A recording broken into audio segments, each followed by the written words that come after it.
That's the difference between me and you. Because while you were sitting around, waiting, doing niche, I was out making moves. I want to talk to you today about how closed doors can't stop you. We've all had times where something didn't work out. We didn't get the promotion, the loan didn't go through, a relationship didn't make it. We did our best, we prayed, we believed, but the door didn't open. You may feel like you're behind a closed door. In your health, you can't seem to get well. In your career, you're working hard but not getting ahead. In a relationship, things keep falling through. Stay encouraged. Those closed doors are not permanent.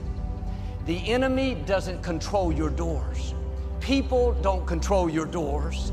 Fear, addiction, depression don't control your doors. Now I believe you're about to see some doors that have been closed for a long time suddenly open. You can't explain it, you didn't see it coming, but suddenly your health improves. Suddenly you meet the right person.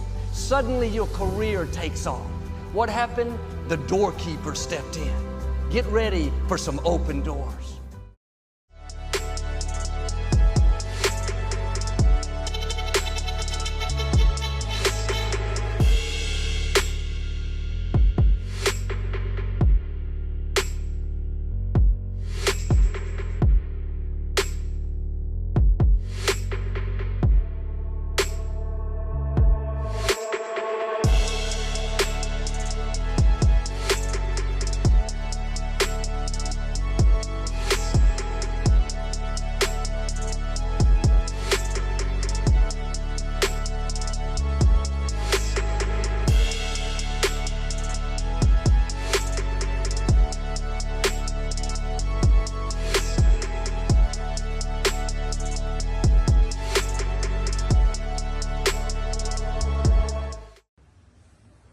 So I got a lot of questions over the holidays.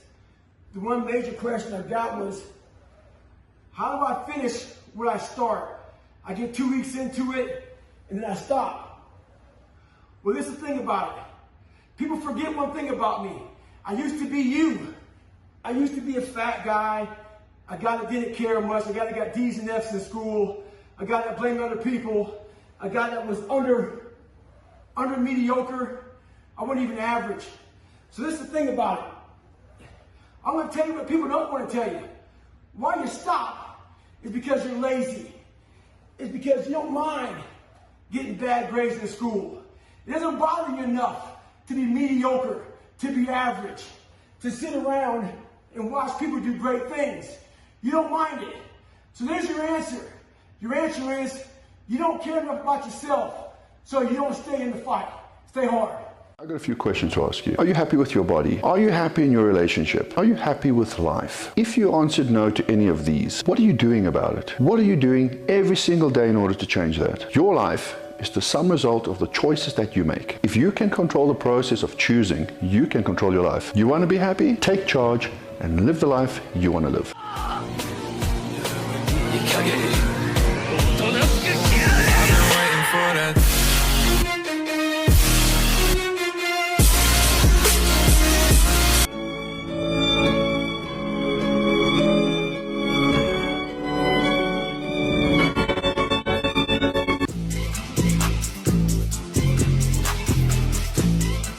You have to choose you first. Definitely. Choose you. Definitely. Do not stay in a relationship and suffer in silence. Either you grow together or you grow apart. And that doesn't make you a bad person or the person you with a bad person. But you have to choose you. If you don't love yourself, you can never love anyone else because you don't love yourself. So the person that you with is just a band-aid to cover up what's going on with you internally. Until you figure those things out, that's the most painful thing, is being alone. No phone, no internet, no none of that. You have to be alone. You have to go through that process.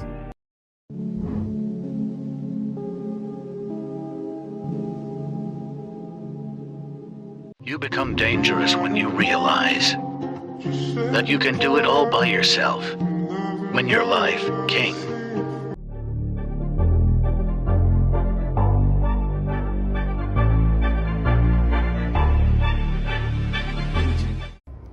Remember when the sun was out just last week and you felt great and you set all these pretty little goals for yourself? Everything was going great, right? Fast forward a week later, the temperatures dropped, it became a little gloomy, ain't no sun no more. But guess what? You stopped with it. All the goals you set when it was sunny, it went away now just because the weather has changed, just because the season has changed. See, that makes you a conditional goal setter and chaser. You know how people are unconditional lovers in the world? They just love no matter what. You got to become an unconditional goal setter and chaser for your goals and for your well-being. You got to do that. If you are conditional towards your goals and what you want in life and the goals you set, that means you ain't really loyal. That means the first sign of adversity, the first sign of change, you ball up and you shrivel up. And that's how you never will get to your spot.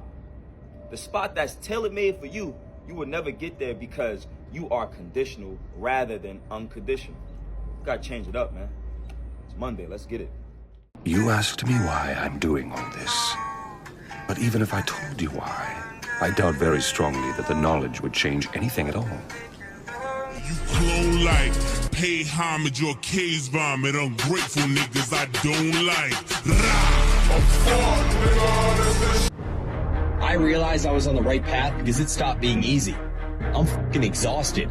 I'm tired as but I'm not gonna complain because I asked for this shit.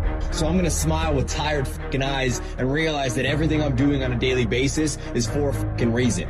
So you do feel something for me. And people say my charm is fake. We have two voices in our mind. I've heard them. I hear them now. And they're real. It's that one voice. That voice I used to love to fucking hear, that we love to hear.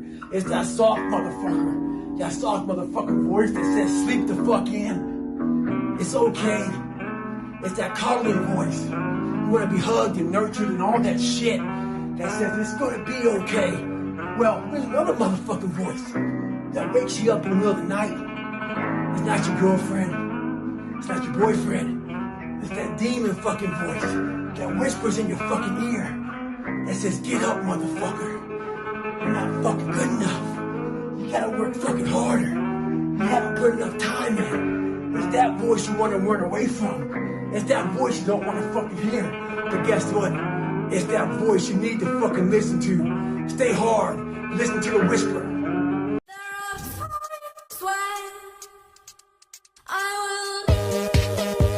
We are Venom.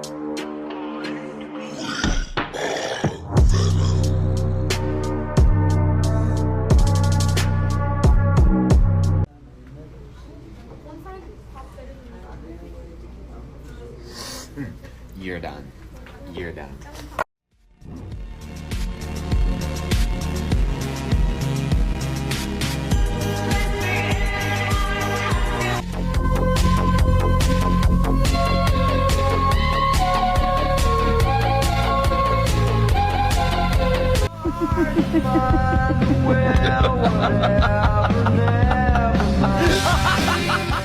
I'm going to get there at 3 o'clock. I want to make sure I make 400 made shots before I go back into the room, and then I sit in the sauna and I get ready for the game. Who do I see? I see Kobe Bryant, already working out. So once I set my foot across that line, I started working out. And so I worked out for a good hour and a half. And when I came off, after I was done, I sat down, and of course I still heard the ball bouncing. I looked down, I'm like, this guy's still working out? So he was working out. Like, it looks like he was in a dead sweat when I got here. And he's still going. And it's not like his moves are nonchalant, lazy. He's doing like game moves, you know? I sit there and I unlace my shoes. I'm like, I want to see how long this goes. So I sit out there and watch. Another 25 minutes. And he got done. I said, okay, I think I've seen enough. Go play, you know, come back, get in the sauna, get ready for the game. That game, he drops 40 on us, okay? And after the game is over, I'm like, I have to ask this guy. Like, I have to understand, like, why why he works like that. Right. So after the games, I'm like, hey, Cove, like, why were you in the gym for so long? He's like, because I saw you come in. And I wanted you to know that it doesn't matter how hard you work, that I'm willing to work harder than you. I don't need smoke, but if I did, my blunt be too stuffed. Fuck it, I won't bust it, I'll pull out it. Darling, I don't wish you well. When you ain't with me, I want you cry. There are no bad days. When you put in max effort, that is a good day. And you can do that every single day. The stuff outside of your control, the stuff like luck, chance, things that are outside of your control that could go your way or not go your way, that doesn't determine how your day went. What determines how your day went is your effort. And if your effort is 100%, that is all that matters. Don't validate yourself off of the result, because the result is something outside of your control. Validate yourself with things that are inside of your control, such as your effort. Go out there today, kill it, let's go.